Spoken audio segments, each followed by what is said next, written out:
Segunda questão é uma questão muito fácil de resolver, que é a questão da predestinação e do livre-arbítrio.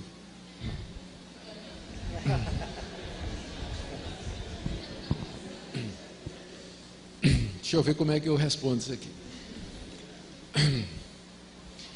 Eu vou tentar dar uma resposta breve para uma questão extremamente complicada e que já vem sendo debatida há 2000 anos na igreja, né? Sem que haja assim consenso entre todo mundo. Eu vou dizer qual é a dificuldade. A dificuldade toda é que você encontra na Bíblia duas coleções de versículos que parecem uma contradizer a outra. Então, por um lado, você tem uma longa lista de versículos que dizem que Deus é soberano, que Deus determinou tudo o que existe, que Deus predestinou aqueles que Ele quis para a salvação, que Ele escolheu quem Ele quis que vai ser salvo, que quem Deus não escolheu, esse não vai ser salvo de maneira nenhuma, só os eleitos entrarão no reino de Deus. Você tem dezenas de versículos, eu posso dar a lista para vocês que falam disso aí. Só que a mesma Bíblia tem também uma coleção de versículos que parece atribuir ao homem o livre-arbítrio, do tipo assim: quem se arrepender e crer será salvo, tornai-vos para mim, e eu tornarei para vós outro, aquele que perseverar até o fim, esse será salvo. Vinde a mim todos vós que estáis cansados e oprimidos, eu vos aliviarei. Eis que estou à porta e bato, se alguém ouvir a minha voz e abrir, entrarei e cearei. Aí você fica doido, porque por um lado você tem a Bíblia dizendo, falando da predestinação, claramente, você pode dizer que você não entende a predestinação, mas dizer que ela não é bíblica, você está errado. Porque a Bíblia fala da predestinação e da eleição do começo ao fim. E não é pré-conhecimento, não. Não é que Deus anteviu. Não tem nada a ver. Essa é uma tentativa de escapar da força dessas passagens. Deus elegeu quem Ele quis de acordo com o bom prazer da sua vontade. Efésios 1, Romanos 8, Romanos 9, Romanos 11, 1 Tessalonicenses 2. A lista é enorme de versículos que dizem isso. Então, por um lado, você tem um Deus que diz assim: não cai um passarinho no chão se não for a vontade de Deus, né? Não é isso que Jesus disse? Para o passarinho cair no chão tem que ser a vontade de Deus. Imagina a salvação do pecador, né? Imagina a salvação do pecador. Por outro lado, você vê Deus dizendo: ah, Jerusalém, quantas vezes eu quis ajuntar você como a galinha junta os pintinhos debaixo das asas, e você não quis. Você ouve Estevão dizendo: homens de dura cerviz, vós resistis ao Espírito Santo. Então como é que isso encaixa? A gente tenta combinar a soberania de Deus com o livre-arbítrio. E a resposta é impossível. Você não tem como. Isso é aquilo que nós chamamos em teologia de antinômio. Antinômio é quando você tem duas verdades que parecem se contradizer uma à outra. Deixa eu dar exemplo de mais dois antinômios na Bíblia. A doutrina da Trindade. Você vai encontrar um monte de versículos que dizem assim: só tem um Deus. Só tem um Deus. Ele é o único Deus verdadeiro. Ouve, ó Israel, o Senhor nosso Deus é o único Senhor. Aí você encontra um monte de versículos que diz que tem um ser chamado Pai, que é Deus, um outro chamado Filho, que é Deus, e outro que é o Espírito Santo, que também é Deus. Aí você fica: mas peraí, é um Deus só, mas tem três pessoas que aparecem na Bíblia chamadas de Deus. Como é que eu combino essas duas coisas? Não combina. É o que a gente chama de um mistério. É revelado. Você tem que aceitar que há um só Deus que subsiste em três pessoas. Não é um Deus de três cabeças, não são três deuses, não é um Deus que se manifesta de três formas diferentes. São três pessoas distintas que são um único e verdadeiro Deus. Ou seja, na matemática de Deus, 1 mais 1 mais 1 igual a 1. Na nossa, 1 mais 1 mais 1 igual a 3. Na de Deus, 1 mais 1 mais 1 igual a 1. Outro antinômio. A Bíblia fala de Jesus, tem várias passagens que se referem a Jesus Cristo como sendo o verdadeiro homem.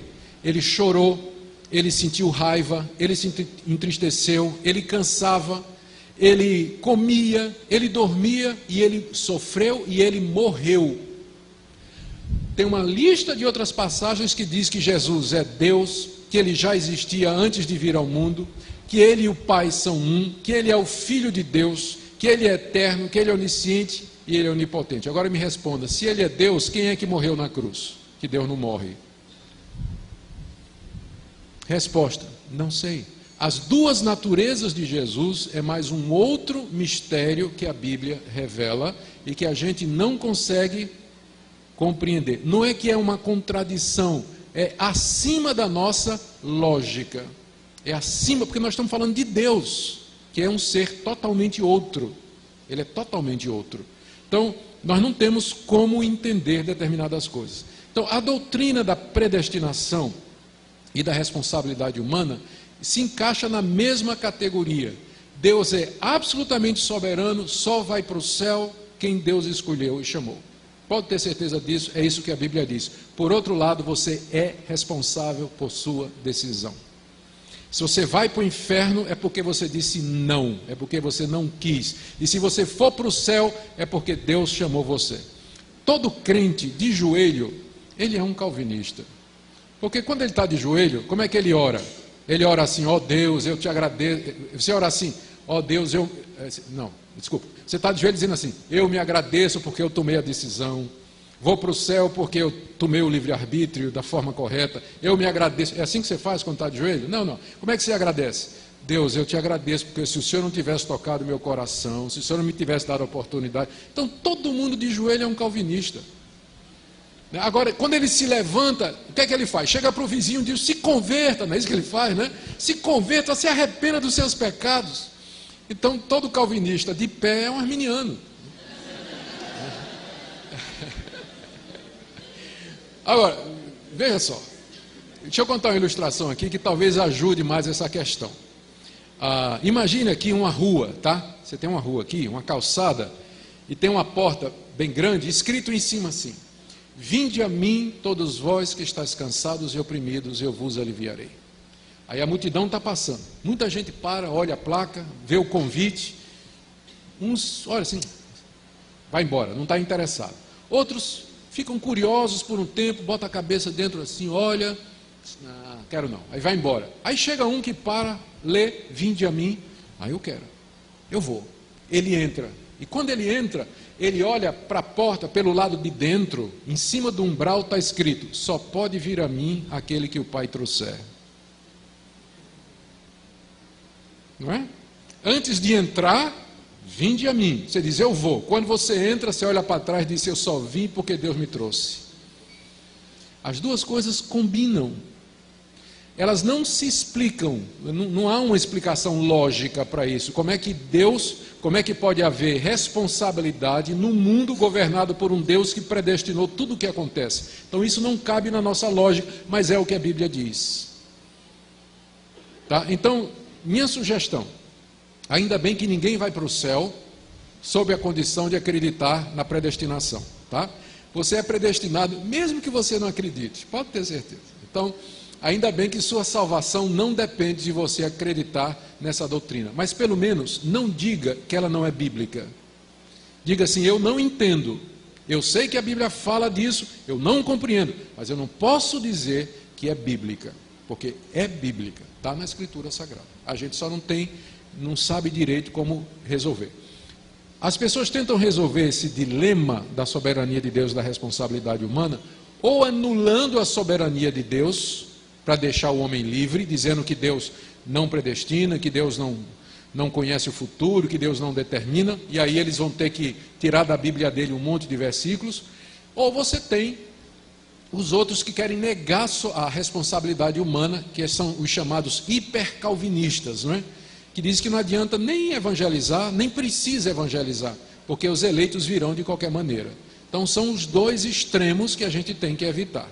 Nós temos que manter as duas verdades juntas. Pensa nisso da seguinte maneira, se você ficar em cima de um trilho de trem, em linha reta, que vai até no horizonte, você vai ver que as duas linhas vão correndo paralelas e elas nunca se encontram, mas elas se encontram lá no horizonte, não é isso?